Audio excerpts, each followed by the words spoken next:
In the dusty frontier town of Redemption Springs, everyone had already buried Martha, not in the cold ground, but in their minds. She was the quiet widow, the woman who ran the boarding house with a kindness they mistook for weakness, a grief they mistook for slowness. They saw her simple clothes, her tired eyes, and they cast her aside like a worn-out tool. They saw the surface, but they never bothered to look deeper.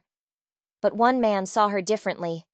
A rugged mountain man, a hermit named Ezra Cole, would ride into town once a month for supplies.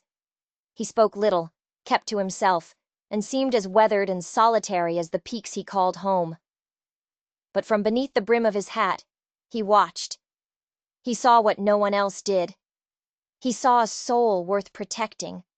He saw a strength they were all too blind to recognize. And when danger finally came for her, it didn't come with a gun. It came on a piece of paper, nailed to her door.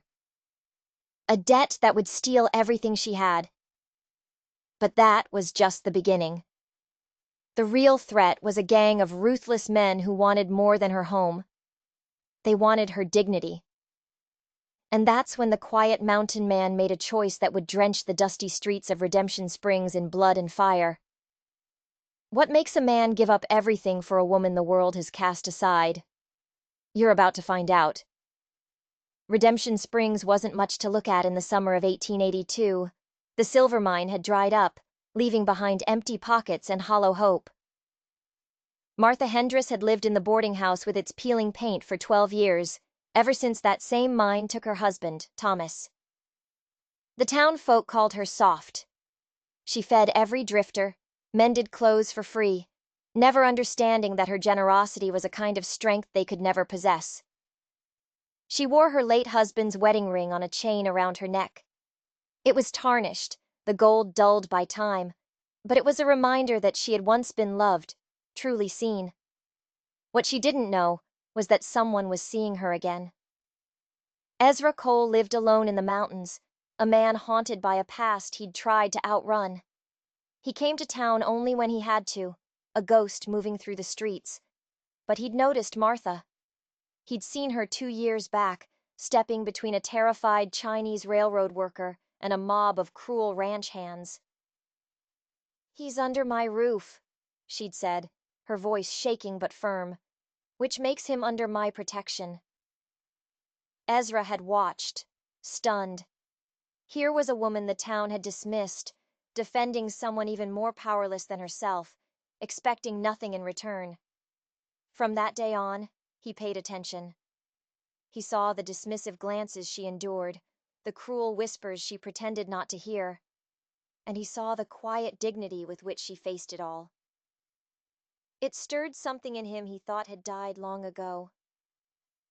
On a late August morning, he watched her through the kitchen window, kneading bread as the sunlight caught the wedding ring on her neck.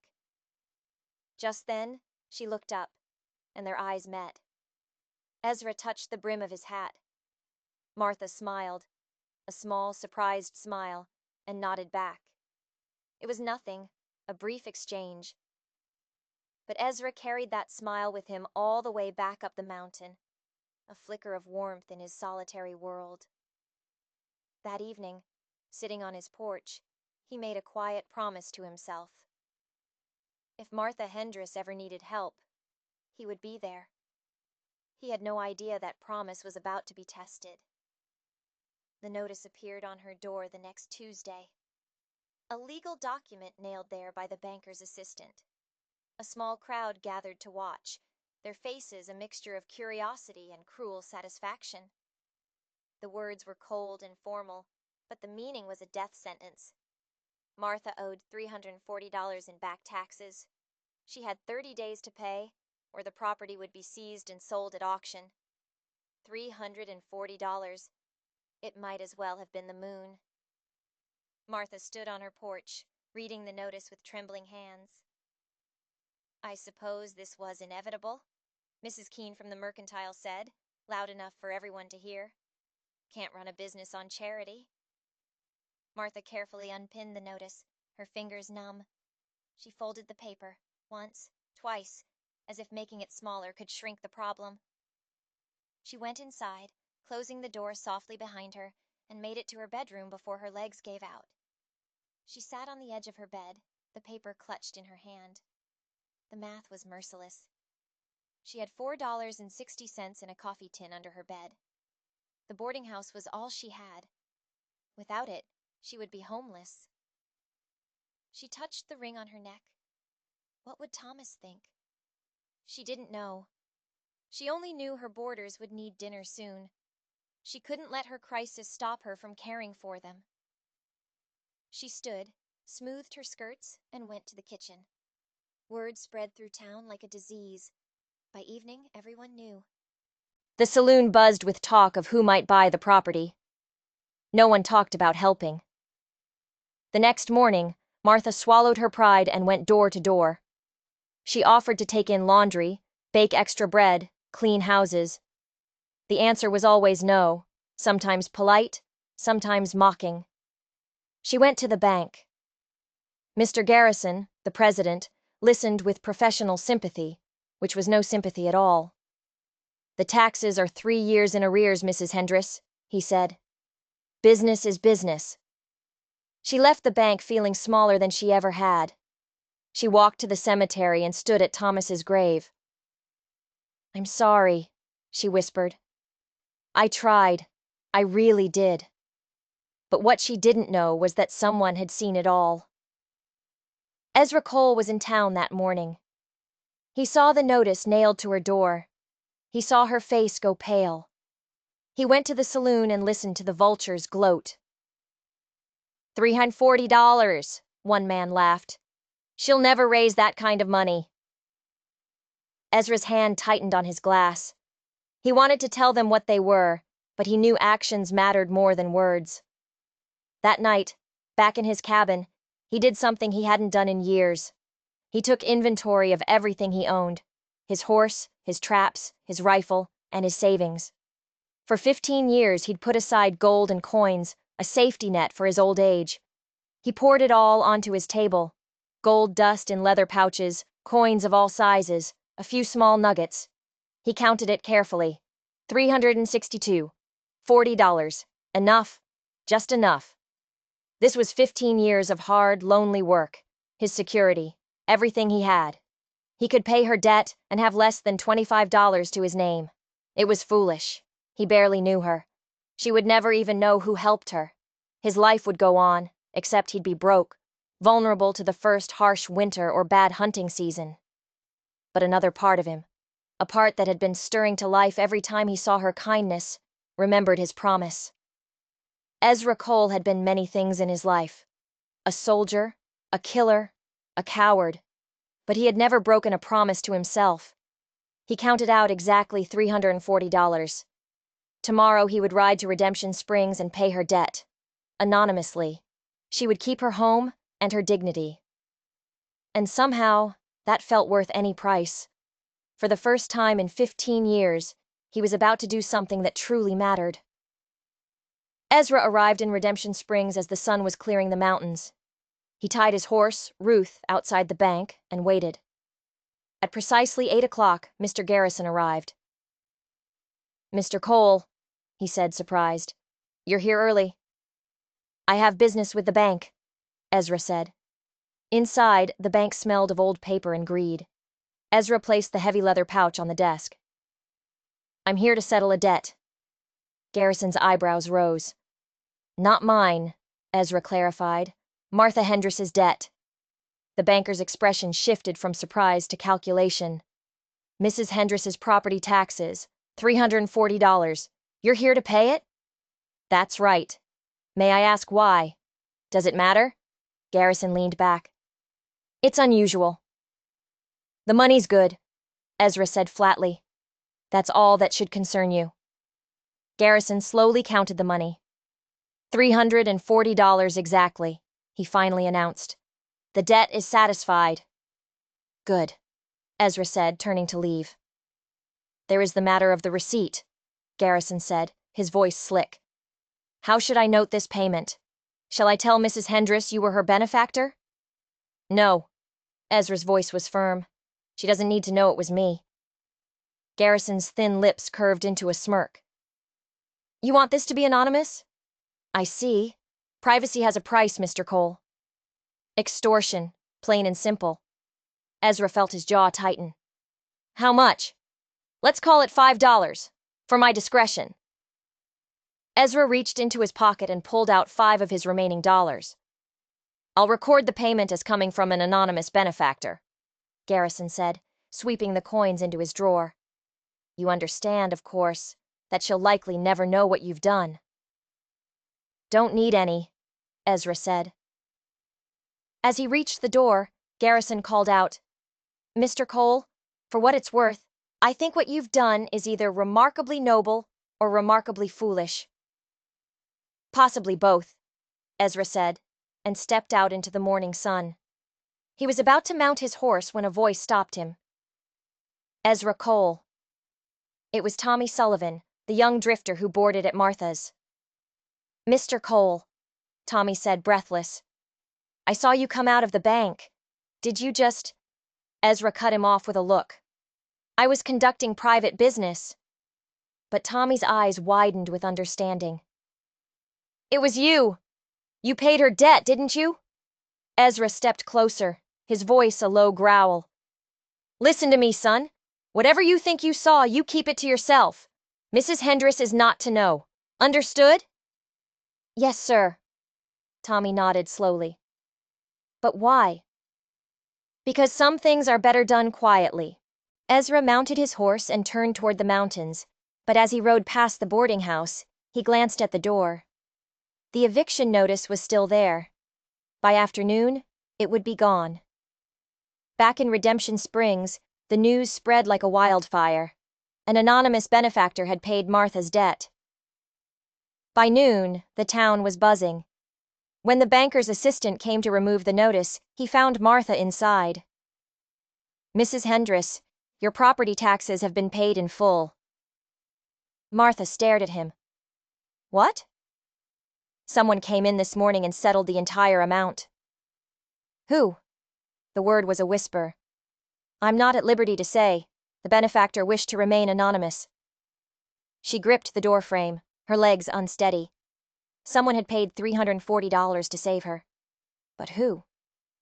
She sat at her kitchen table, staring at the receipt. Old Jacob came in for his tea. You heard then? I heard, she said. I just don't understand. Maybe you don't need to, Jacob said gently. Maybe you just need to accept it as a blessing. Someone out there sees you the way you deserve to be seen. The tears came then, great shaking sobs of relief and confusion. Over the next few days, she went door to door, trying to thank anyone who might have helped. Most people just laughed. Why would I throw money away on you? Mrs. Keene snapped. She briefly considered Ezra Cole, but the idea was absurd. A poor mountain man? Where would he get that kind of money? She dismissed the thought, never knowing her mysterious benefactor was back in his cabin, rationing his supplies. 2 weeks later, Ezra rode down from the mountains, his supplies running dangerously low. He was in the mercantile when Martha walked in. Mr. Cole, she said, her voice warm. Good afternoon, ma'am, he replied, touching the brim of his hat. As he gathered his meager supplies, Martha spoke again. Mr. Cole, I wonder if I might ask you something. Ezra's heart skipped. I was wondering, she chose her words carefully, if you would consider staying for a meal at the boarding house? There's always more than enough. No charge, of course. Ezra's first instinct was to say no, but she was looking at him with such genuine kindness. All right, he heard himself say. I'd be obliged. Wonderful, she smiled. Dinner is at 6. He left the store in a daze. The thought was terrifying, and strangely appealing. The dinner at Martha's boarding house was a turning point. Over the next few weeks, something gentle grew between them. Martha found herself thinking about the quiet mountain man. She asked old Jacob about him. War does things to a man, Martha, Jacob explained. Some come back and can't bear to talk about it at all. Ezra is the second kind. a soldier. She began leaving small packages for him at the mercantile. A loaf of fresh bread, a jar of preserves. Ezra didn't know how to reciprocate. He left a bundle of perfectly split firewood on her porch one night. He dropped off fresh venison. He fixed her broken fence gate without being asked. Each gesture made Martha more certain of one thing. This man cared about her. But did he care enough to pay her debt? Before she could find out, new trouble arrived. Rumors began to circulate about a gang of rustlers led by a man named Jack Calhoun, a man with a reputation for violence. Fear spread through the town. "This is my home," Martha told her boarders. "I'm not abandoning it." That evening, she heard frantic hoofbeats outside. It was Ezra, riding harder than she'd ever seen. "Spotted riders coming this way from the north," he said, his voice urgent. "Heavily armed. I think it's Calhoun's gang." "When?" "Tomorrow. Maybe the day after. Martha, you need to leave town. Tonight." "I'm not leaving," she said. "Old Jacob can barely walk. Lynn has nowhere to go. Tommy is just a boy. What happens to them if I run?" Ezra looked at her, and she saw fear in his eyes, not for himself, but for her. "Then I'm staying too," he said finally. "Why?" she asked, her eyes stinging with tears. "Why would you do that?"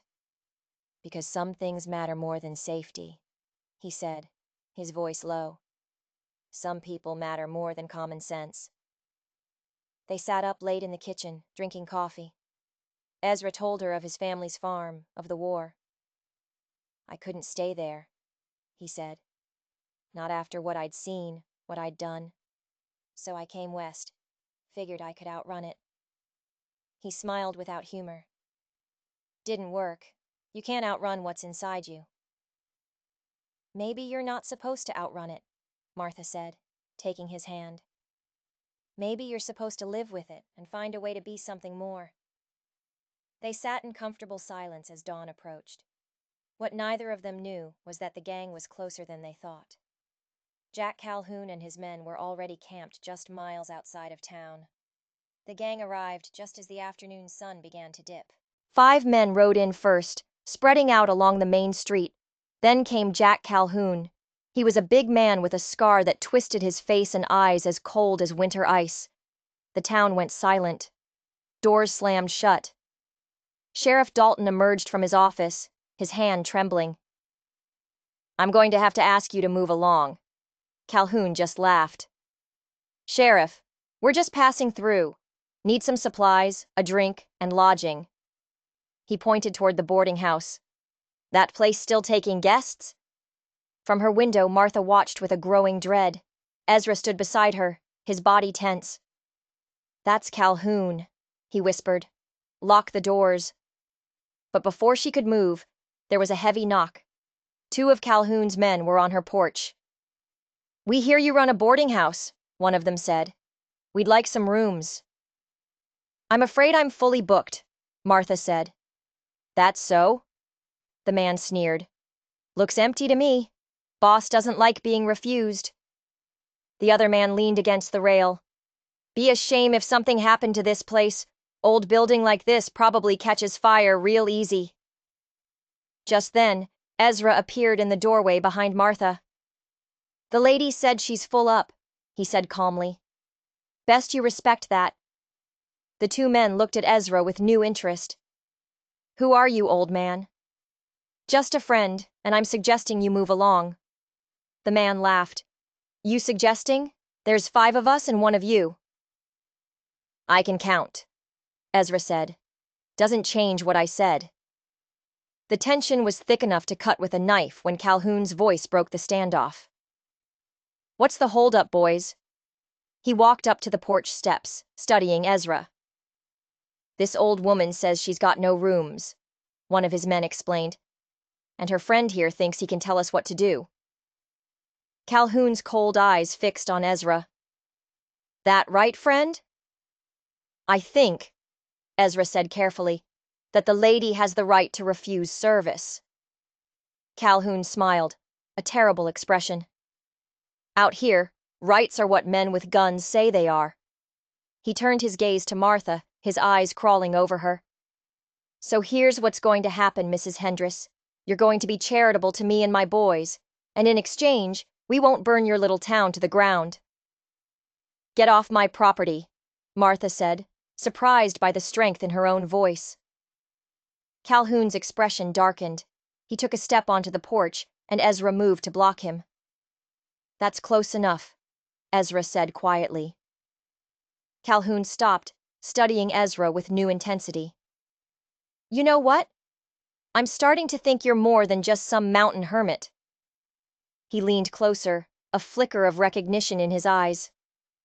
There's something about the way you stand, the way you don't look away. Military. Ezra didn't respond. Well, let me tell you something, soldier boy, Calhoun snarled. Whatever you were in the war doesn't mean spit out here. You keep standing in my way, you're going to find out just how quick I can end this. Maybe, Ezra said, his voice dangerously low.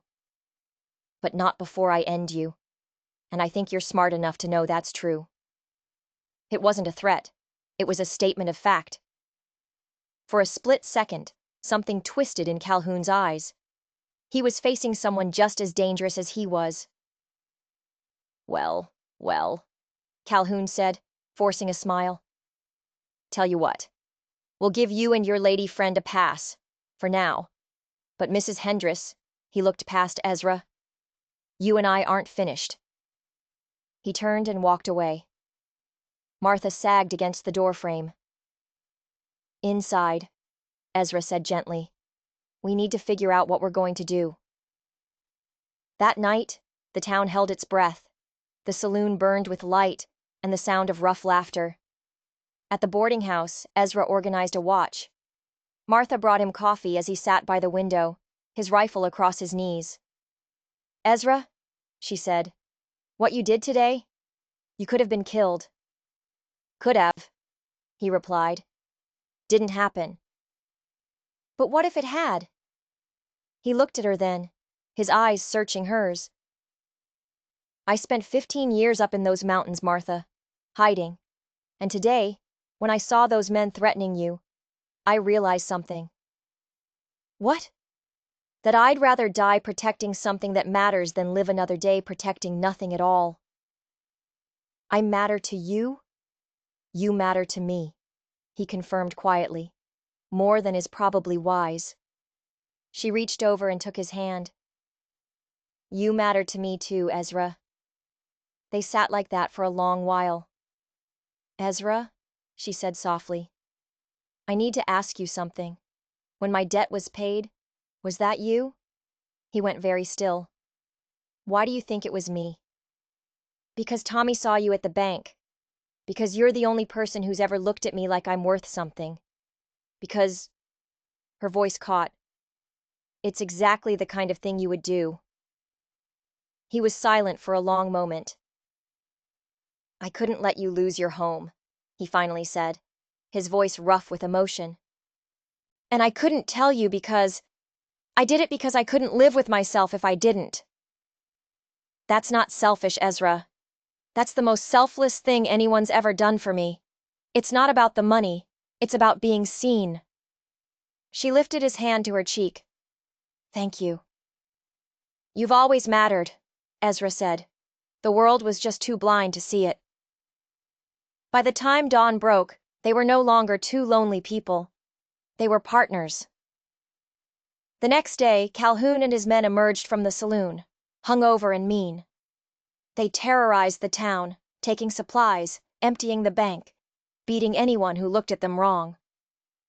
Then that afternoon, Calhoun appeared on Martha's porch again. This time, he was alone. I've decided your boarding house would make a much better headquarters for me, he said through the crack in the chained door.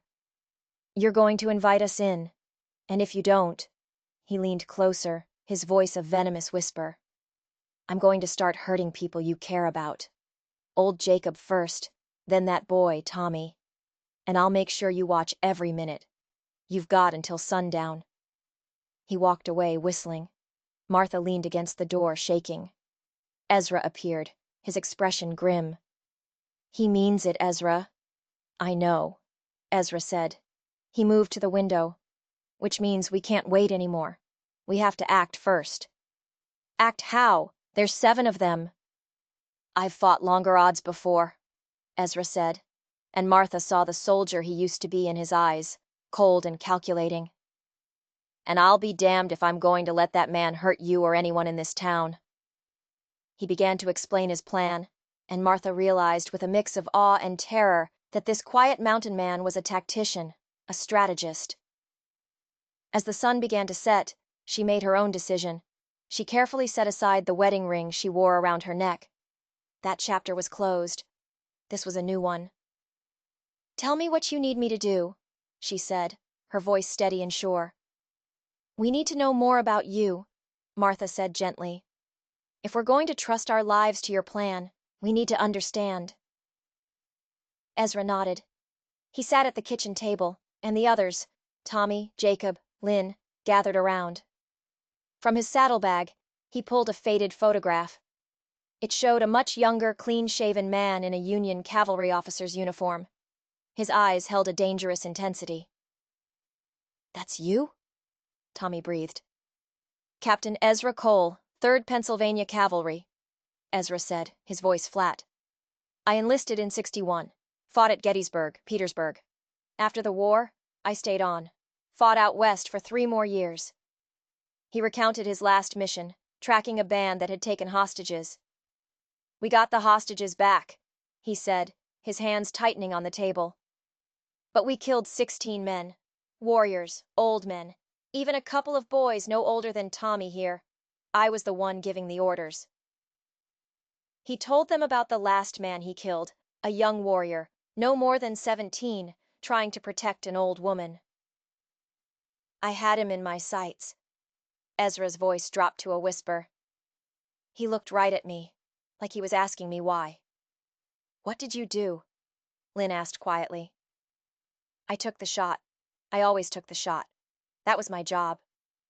He pulled his hand away from Martha's. 3 days later, I resigned my commission. I couldn't pull that trigger one more time. So I rode west until I couldn't go any further, and told myself I'd never hurt another living soul unless I had no choice. "Why are you telling us this now?" Martha asked. "Because if we're going to do this, you need to understand what you're asking of me.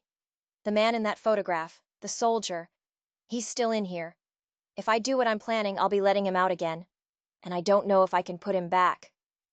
"What exactly are you planning?"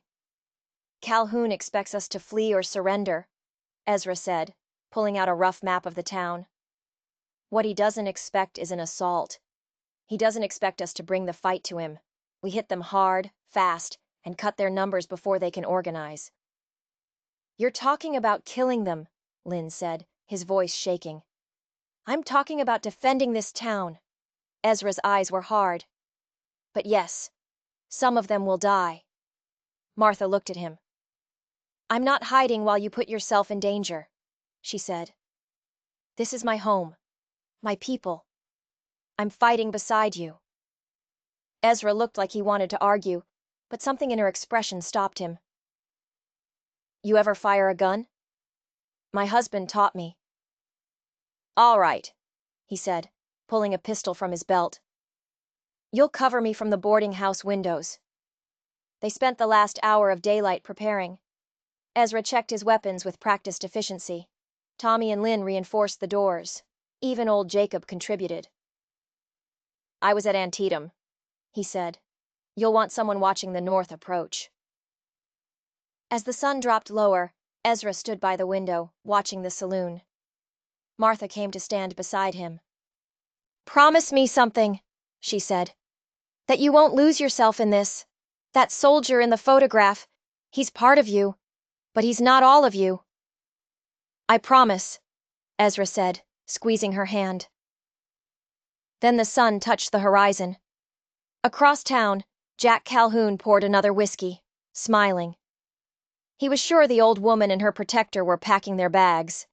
He had no idea that a captain of the cavalry was about to bring the war to him. Just after sundown, Tommy found Sheriff Dalton's badge pinned to the front door with a crumpled note. "Can't do this anymore. God forgive me." "He ran," Tommy said, his hands shaking. "The sheriff actually ran." "Good," Ezra said quietly. "How is that good?" "Because now we don't have to worry about him getting in the way." He looked at Martha. Through the window they could see the saloon blazing with light. "They think they've won," Lynn said bitterly. "That confidence will make them careless," Ezra replied, "and carelessness kills." He moved to the table where his weapons lay. The gentle mountain man was gone, replaced by the cold, efficient cavalry captain. "Here's how this works," Ezra said, pointing to his map. 7 men total, 4 in the saloon, 2 on patrol, 1 lookout at the bank. The patrol just went by, which gives us 20 minutes. "What's the plan?" Martha asked. "First we take out the lookout, quietly. Then we force a confrontation at the saloon, on our terms." He looked at each of them. "Once we start, there's no going back. If anyone wants out, say so now." No one spoke. "We move in 15 minutes." Those 15 minutes stretched for an eternity. Martha made coffee, her hands needing a familiar task. She brought him a cup. "Ezra," she said quietly, "after this, if we both make it through, there's something I need to tell you." "Tell me now," he said, "in case there isn't an after." "I've spent 12 years being invisible," she began. "But you saw me. You looked at me like I mattered. And that changed everything. I care about you, Ezra Cole. And whatever happens, I want you to have that to hold on to." He put down his coffee cup and gently touched her cheek. "I came down from that mountain planning to pay your debt and disappear," he said. "But then you invited me to dinner. You looked at me like I was still human. I don't want to be alone anymore, Martha." "So, what are you saying?" "I'm saying that when this is over, I want to build something with you. If you'll have me." "Yes," she said simply. "Yes." Just then, Ezra's pocket watch chimed. "Time to move." They slipped out the back door into the moonlit alleys. Ezra moved like a ghost, and Martha followed. The lookout at the bank was young, bored, smoking a cigarette. "Stay here," Ezra whispered. Before she could respond, he melted into the shadows. Martha crouched behind a water barrel, her heart hammering. The lookout yawned. Then Ezra was there. A brief, silent struggle, a muffled gasp, and the young man slumped into Ezra's arms. A moment later, Ezra reappeared. "Is he unconscious? Tied him up in the alley." "I'm proud of you, Ezra," she whispered. "Don't be," he said, his voice tight. "Not yet." The patrol was due back any minute. They ran, sticking to the shadows, until they were across the street from the saloon. Through the swinging doors, they could see 4 men drinking, unprepared. "This is it," Ezra whispered. "Wait for my signal." He took a deep breath, and the last of the mountain hermit vanished. In his place was Captain Cole. Ezra took the first shot. From the shadows, his rifle cracked once, and the window of the saloon exploded. A man inside cried out and fell. Chaos erupted. Before the remaining 3 men could grab their weapons, Ezra kicked open the swinging doors and fired twice more with his pistol. 2 more men went down. The last one, the lean man who had threatened Martha, dove behind the bar, firing wildly. "Martha, now!" Ezra yelled. From her position in the mercantile doorway, Martha raised her pistol and fired at the bar. The shots were inaccurate, but they served their purpose. "You're dead, old man!" the man screamed. "Not yet," Ezra said, and kicked over a table for cover. Just then, the 2 men from the patrol came running. "Ezra, behind you!" Martha screamed. She fired at the approaching men, forcing them to take cover. Ezra was caught in a crossfire. It was a classic military trap, and he had walked right into it. The man behind the bar popped up and fired, the bullet splintering the table next to Ezra's head.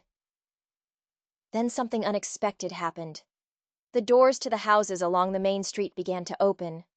Men, and some women, emerged with whatever weapons they had: old hunting rifles, shotguns, pistols. Led by the blacksmith, they began firing on the two gang members at the trough. The town had found its courage. The two men, surprised, were quickly overwhelmed. One surrendered, the other fell. Now it was just Ezra and the man in the saloon, and Jack Calhoun, who had been upstairs. Calhoun appeared at the top of the saloon staircase, a shotgun in each hand. "You made a mistake coming here, soldier boy," he roared, and fired both barrels. Buckshot tore through the room. Ezra dove to the floor. The lean man saw his chance. He rose from behind the bar, pistol leveled at Ezra. But he hadn't counted on Martha. She had moved closer, her fear replaced by a cold, protective rage. She fired one last time. The bullet caught the lean man in the shoulder. He screamed and dropped his gun. Now it was just Calhoun. He stood at the top of the stairs, reloading. Ezra knew he had only seconds. He rolled, came up to one knee, and fired his rifle. The shot was perfect. It hit Calhoun in the leg, and the big man roared, tumbling down the stairs to land in a heap. The fight was over. The townspeople surged into the street, cheering. But Martha had celebrated too soon. A shout came from down the street. "Fire! The boarding house is on fire!" Martha's heart stopped. She spun to see orange flames licking at the back of her home. In the chaos, one of Calhoun's men, wounded but not out, had crawled away and set the blaze. "Tommy! Lynn! Jacob!" Martha screamed and ran toward the building. "Wait!" Ezra yelled, but she tore free. The front door was barred from the inside. She pounded on it. Ezra arrived beside her. "Move!" He kicked the door once, twice. On the third strike, it burst inward. A wall of black smoke poured out. "Stay here," Ezra ordered. "Like hell I will." She coughed, and they plunged into the smoke together. The heat was intense. "Tommy!" she cried. A muffled response came from upstairs. They stumbled toward the staircase, flames spreading across the ceiling. They found Tommy first, collapsed in the hallway. Ezra hoisted him over his shoulder. "Get him out!" Martha yelled. "I'll find the others!" Ezra hesitated, then carried Tommy toward the stairs. Martha pushed deeper into the smoke. She found Lynn in his room, trying to open a window. She grabbed his arm and pulled him into the hall, but the smoke was disorienting. Suddenly, Ezra was there again, a ghost in the smoke. "This way!" He guided them. They reached the stairs just as the ceiling collapsed behind them. A wave of heat seared Martha's back, but they kept moving, stumbling out into the cool night air. Tommy was conscious. "Jacob!" Martha gasped, looking at the inferno. "Where's Jacob?" Tommy's eyes widened in horror. "He was in the parlor, keeping watch." Martha turned to run back in, but Ezra caught her. "No, I'll go. You can barely stand. And you've got a burned back." "I'm going. That's final." He ran back into the burning house. The crowd held its breath. The building groaned. Part of the front porch collapsed. "Ezra!" Martha screamed. "Get out!" And then, two figures emerged from the smoke. Ezra, blackened by soot, supporting Jacob. They were barely 10 feet from the building when it gave way. With a deafening roar, the boarding house collapsed in on itself, sending a geyser of fire and ash into the sky. The blast of heat knocked everyone back. Through the chaos, Martha could see Ezra and Jacob on the ground. People rushed to pull them clear. The doctor came running. Martha fought through the crowd. Ezra was sitting up, coughing hard. Jacob lay beside him, breathing, but barely. "You idiot!" Martha sobbed, kneeling beside Ezra, tears cutting clean tracks through the soot on her cheeks. "You absolute idiot! You could have died!" "Had to," Ezra coughed. "Couldn't leave him." "You couldn't leave him, so you nearly left me," she cried. "Don't you dare do that to me again." He reached up and touched her face. "I'm sorry, but I made a promise to protect people who matter." "That includes you!" she said fiercely. You matter, Ezra! Behind them, her home, everything she had worked for, was gone. She should have been devastated, but instead, she felt a strange relief. The house had been her link to the past. Watching it burn, she realized Thomas would have wanted her to live. Sometimes, you have to let the past burn away to make room for the future. It's just a building, she said quietly. What matters is the people. Everything else, we can rebuild. The townspeople, their faces filled with remorse, were already organizing.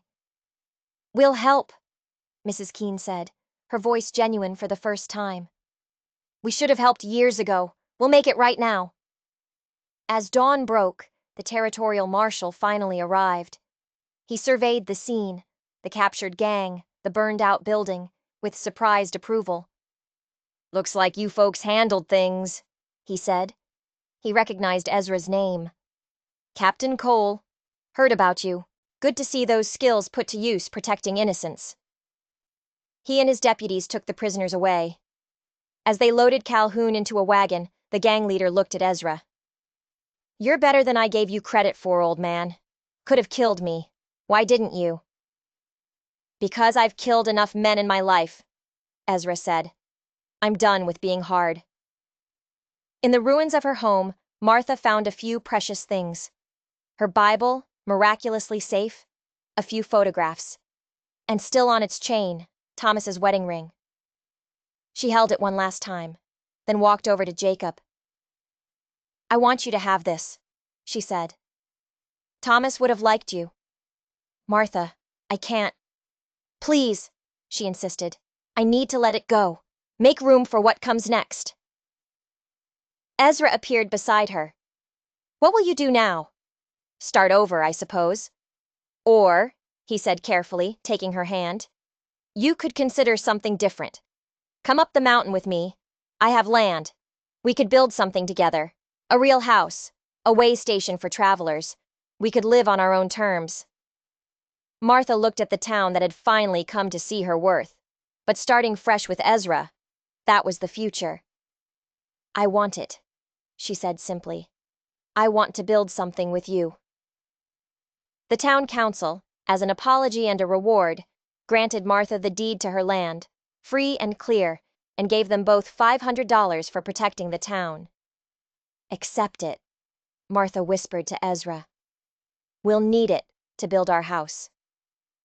3 months later, Martha stood on the porch of the house she and Ezra had built. It was solid and warm, with a view of the valley below. Ezra came to stand beside her, his arm around her waist. He looked healthier, younger. The weight of his isolation had lifted. What are you thinking about? He asked. How 3 months ago I thought my life was over, she said. Now I feel like it's just beginning.